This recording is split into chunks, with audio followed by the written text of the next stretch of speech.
every 4 years it comes along and splashes joy, spectacle and drama all over the globe.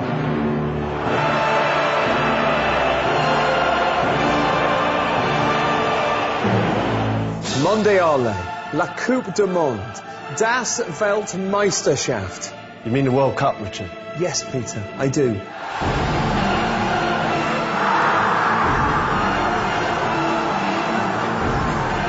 Exotic players from far-off lands, passionate fans, thundering free kicks. Oh, it's in!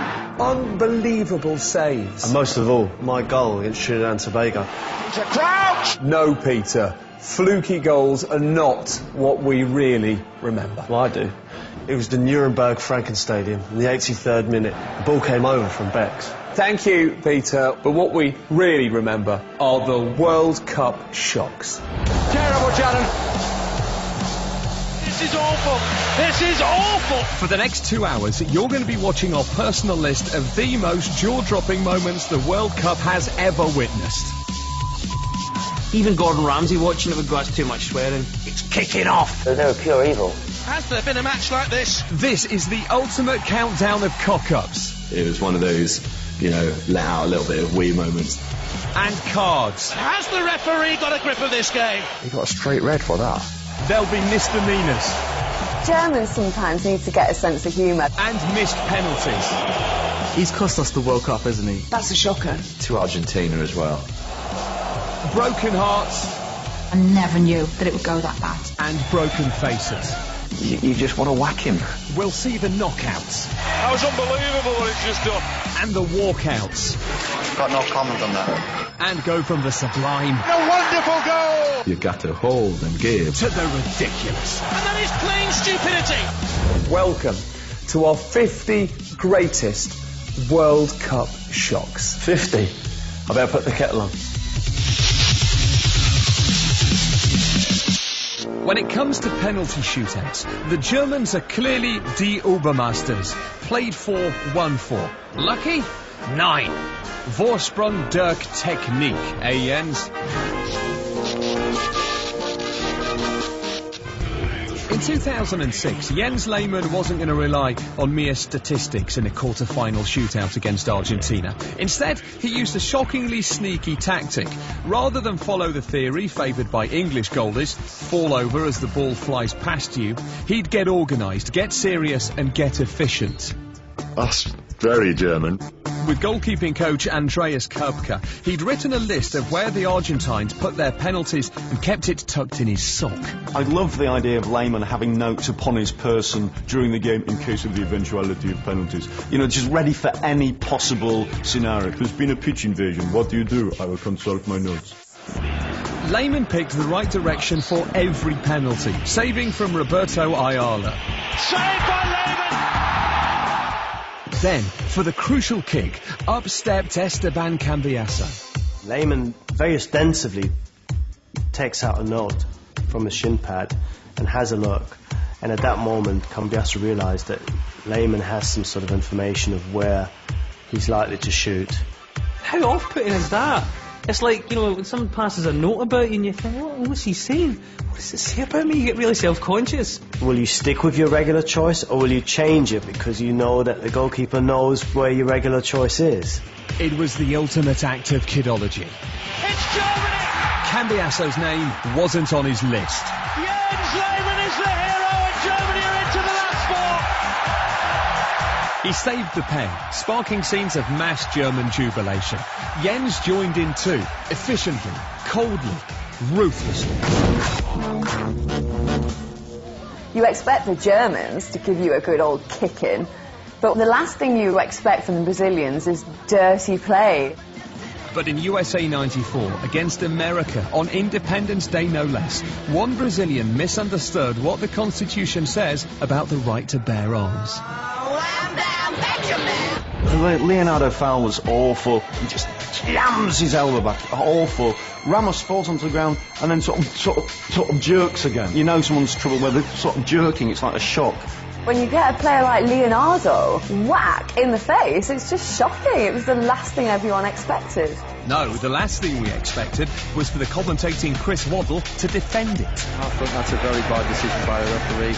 Are you sure, Chris? Did he mean to do it? You know, it's hard to say, isn't it? Really? I quite laughed. I thought it was quite funny because I used to do that myself when we used to get kicked. Yeah, a little bit of play acting there involved maybe as well. Yeah, get up, you big baby. The poor fellow had broken his jaw. It was horrendous. Yeah, and he has him. Sorry, I'll make an apology. He does deserve the goal. Well spotted, Chris.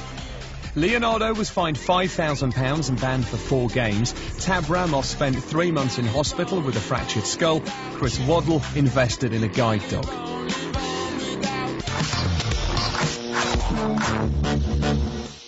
Scoring a goal at the World Cup must be an incredible feeling. Richard. I can only imagine what it must feel like. No, I once scored. It must be a truly indescribable feeling. Well, I can tell you what it's like. It was. Suppose I'll never know. Sorry, Pete, what were you saying?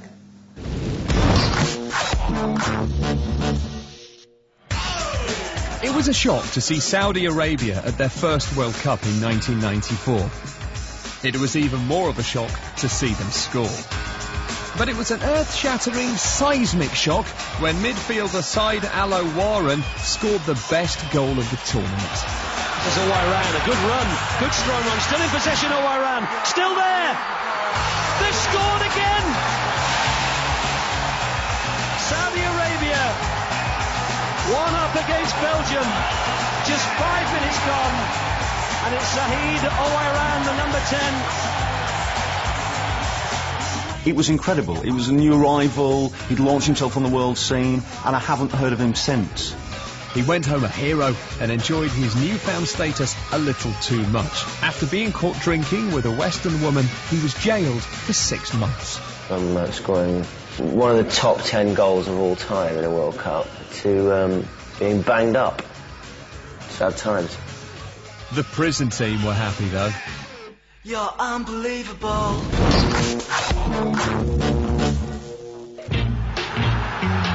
As much a part of the rich tapestry of the World Cup as sticker books and England losing on penalties are the shocking hairstyles that grace the world stage every 4 years. It's amazing how footballers do tend to take the World Cup as their stage where they really want to kind of showcase some of the more bizarre haircuts. There was Ronaldo's famous power cut, named after the fact that there'd been one in the barbers when he was having it done. In the mysterious case of Bulgarian keeper Boris Mikhailov, hair has even appeared from nowhere. There you see it in 1994, there you don't in 1986. And who could forget the legendary mullet of Chris Waddle? The best football haircut ever of all time, I'll stand by it, is the Waddler. It is amazing. It's kind of like a hairy spoiler. It's hairy and it spoils your head completely. Shocking hair had been an individual thing. That is until Romania decided to indulge in a bit of team blonding. I thought it was amazing when the Romanian team came out with all bleached hair. I mean, that obviously that kind of collective spirit of wanting to just, you know, make a real statement. From a hairdresser's point of view, that was fantastic.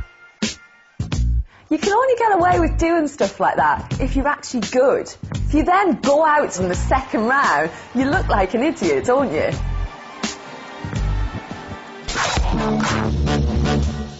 Pete, what are you doing? Trying to get the telly to work. I want to see Owen's goal.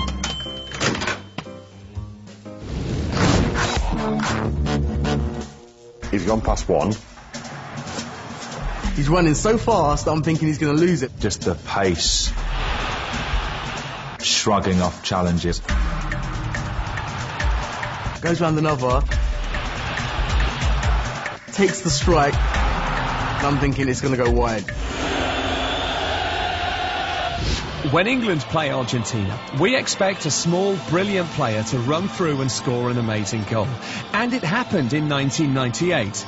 But this time, they got a taste of their own medicine. Kind of knew that he was a pretty special player, but even then, never expected him to score a goal that good. And I don't think Argentina expected him to score a goal that good. He's got back well.